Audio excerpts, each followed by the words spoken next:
Assalomu alaykum rahmatullohi va barakatuh. Assalomu alaykum. Al-muslimin al-jamoat.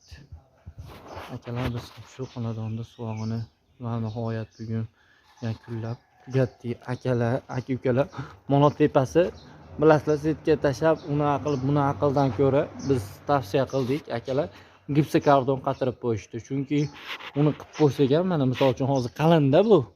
Gidetda hozir mana shu yerdan 10 sm tushirilganda suvoq qilingan taqdirda ham mana shu eshigini o'rnatib bo'lgandan keyin oradan 1-2 yil o'tgandan keyin tushib ketib qoladi. Undan ko'ra gipsokardon qatirilsa uzoqroq turishga kafolat bera olamiz. Garantiyali. Nima ishlar ekan? Voy bala. Aha, sekin masjidlar qilib tugatdi akalar. Suvoq ishlarimiz. Oh!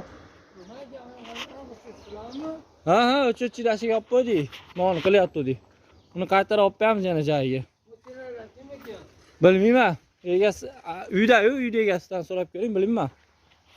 Mana akalar, burchaklarni chiqardik. Uni oladi ham qalin bo'ldi, o'ta qalin bo'ldi akalar. Vashsi qalin.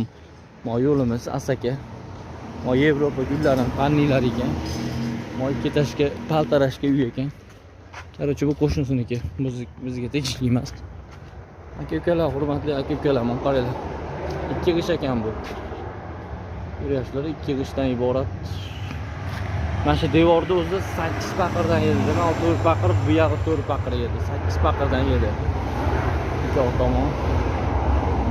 O eshik ham 8 paqir yedi. U qalinligi vashcha 2 g'ish ekan, akalar. Mana shunaqa ishlar, akalar. Hurmatli kuzatuvchilar, kuzatishda davom etinglar. Usta bola, suvoqchi bola har doim sizlar bilan.